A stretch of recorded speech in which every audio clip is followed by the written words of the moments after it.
दोस्तों, कई बार कुछ कहानियाँ ना हमारे को बहुत टच कर जाती हैं। मतलब वो शायद आपको कुछ सिखा जाती हैं। ऐसे ही कुछ एक कहानी मैंने थोड़े दिन पहले महादेव का एपिसोड देख रही थी। उसमें मैंने देखी और उसने मुझे बहुत टच किया, तो मुझे लगा कि मैं आप लोगों के साथ भी इसको शेयर करूँ। बहुत ही इंसाइटफुल थी मेरे लिए और इसलिए मुझे लगा कि मुझे शेयर करना चाहिए। तो ये कहानी एक कालभीत नाम के लड़के की थी, जिसमें कालभीत जो है 8-9 साल का बच्चा है, जो अपने आप को बिल्कुल ही सेक्लूडेड करके बैठा है, अलग करके बैठा है। क्यों? क्योंकि उसको बाहर नहीं निकलना है। उसके पेरेंट्स परेशान हैं, चिंता में हैं, वो बोल रहे हैं कि तू बाहर क्यों नहीं निकलता है, लोगों से मिलता-जुलता नहीं है, पर वो बिल्कुल ही नहीं सुन रहा है। उसने एक कमरे में खुद को बंद कर रखा है और उसके पेरेंट्स बहुत परेशान थे।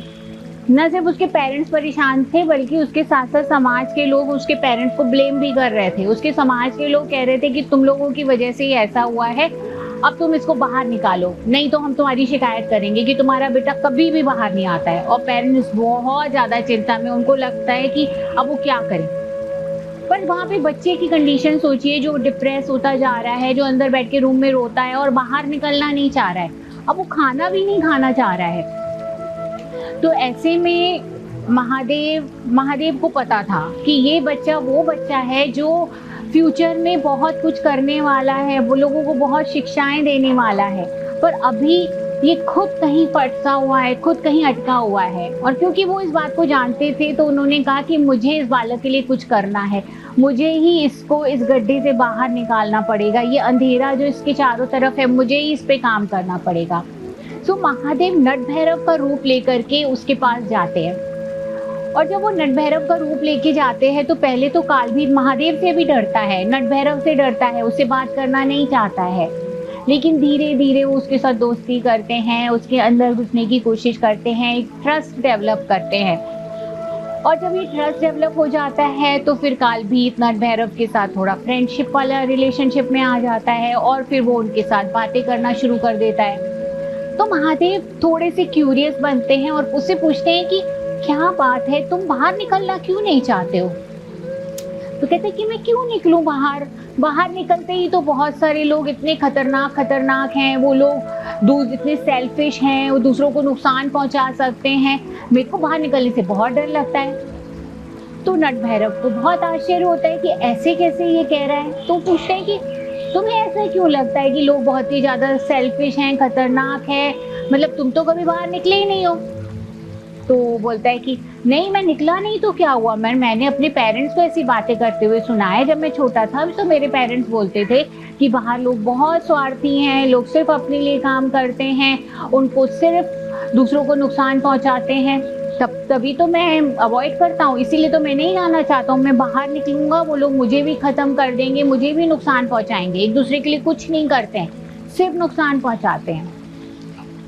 ये बात सुनते ही नट भैरव समझ जाते हैं कि कहाँ पर गलती है, कहाँ पर क्या हो रहा है। उसके अपने पेरेंट्स ने ही उसके सामने जो इस तरीके की बातें करी है, वो उसके दिमाग में ऐसे बैठ गई हैं डीप कि अब वो सारी सबको ऐसे ही समझने लगा है। उसको अब लगता है कि अगर वो बाहर जाएगा तो लोग उसके ऊपर चढ़ जाएंगे, उसका कोई ना कोई नुकसान कर देंगे, लोग बहुत ही स्वार्थी हैं।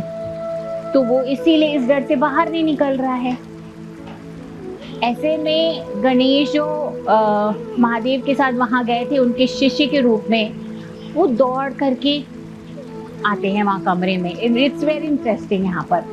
तो जैसे ही वो दौड़ करके आते हैं, तो कालभीत पूछता है क्या हुआ, नट भैरव भी पूछते हैं उससे क्या हुआ। तो कहता है अरे बाहर बहुत ही बड़ा राक्षस है, वो राक्षस खाने आ रहा है मुझे। तो ये लोग आश्चर्य में पड़ जाते हैं, कालभीत जो बच्चा है वो भी आश्चर्य में पड़ जाता है। ऐसे कैसे कह रहे हो, कौन सा राक्षस आ रहा है? तो नहीं नहीं, बाहर सब लोग बोल रहे हैं कि बाहर बहुत बड़ा राक्षस घूम रहा है और ये हमको खा जाएगा, और मेरे पीछे भी एक पड़ा हुआ है। उसने कहा अच्छा, आपने देखा क्या? तो नहीं नहीं, देखा नहीं, पर मुझे पता है। और इतने में एक वो देखते हैं कि एक टोकरी छोटी सी हिलती हुई चली आ रही है। तो बोलते हैं ये देखो देखो देखो, यही राक्षस है, यही आ रहा है, लोग बिल्कुल सच कह रहे हैं, यही राक्षस है। कालभीत को आश्चर्य होता है कि ये कैसे राक्षस हो जा सकता है, छोटी सी टोकरी हिलती हुई आ रही है, ये कैसे राक्षस हो सकती है। तो वो जाता है पास में और जैसे ही टोकरी को खोलता है तो देखता है अरे उसमें तो छोटा सा चूहा भाग रहा है। तो वो जोर जोर से हंसने लगता है। वो महादेव उससे बोलता है गणेश से, अरे आपने इसको खोल के नहीं देखा, खोल के देखते तो पता चलता है इसमें ये नहीं है, आप तो सिर्फ लोगों की बातों में आ गए। तो गणेश हंसने लगते हैं और नटभैरव भी हंसे। हाँ देखा हमने क्या कर दिया, हम सिर्फ लोगों की सुनी सुनाई बातों में आ गए। लोगों ने बोला कि बड़ा राक्षस है और हमें लगा कि सच में कोई राक्षस है। हमने खुद नहीं देखा कि वाकई ये राक्षस है या नहीं है। और जब नटभैरव ने ये बात कही तो कालभीत को कुछ अवेयरनेस क्रिएट हुई। उसको थोड़ा सा ये समझ में आया कि कहीं ना कहीं वो भी शायद यही गलती कर रहा है। और जैसे ही उसको समझ में आया तो हम देखते हैं फ्रेंड्स कि कई बार हम ये गलती करते हैं, हम लोगों की सुनी सुनाई बातों में आ जाते हैं और अपने एफर्ट्स करना छोड़ देते हैं, अपने आप को लोगों से दूर करते रहते हैं क्योंकि कहीं कुछ नेगेटिव माइंडसेट हमारा बन जाता है।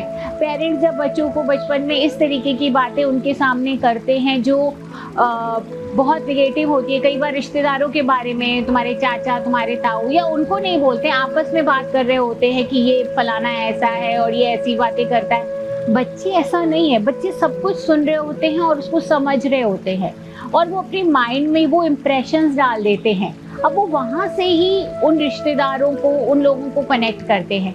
फिर बाद में पेरेंट्स उनसे कहते हैं कि तुम बाहर नहीं आते हो, लोगों से बात नहीं करते हो, रिश्तेदारों से तुम मिलते जुलते नहीं हो। बच्चों के माइंड में हमने ही कहीं ना कहीं कुछ नेगेटिव थिंकिंग डाल दी है, कुछ नेगेटिव विश्वास डाल दिए, जिसकी वजह से बच्चे ऐसा कर रहे हैं। तो फ्रेंड्स, अगर हम चाहते हैं कि हमारे बच्चे बाहर आएँ, लोगों से मिलें, कनेक्शन बनाएं, तो बहुत ज़रूरी है कि हम उनके सामने क्या बोल रहे हैं उसको थोड़ा सोच समझ के बोलें। इसके साथ साथ ये भी एक बहुत बड़ी शिक्षा है कि अगर आप बाहर, आपको लग रहा है कि ऐसा कुछ है, मतलब कुछ नेगेटिव थिंकिंग आपको लोगों के लिए आ रही है, तो वाकई में उसको सच्चाई की कसौटी में कस के देखिए कि ये सच है या मुझे ऐसा लग रहा है।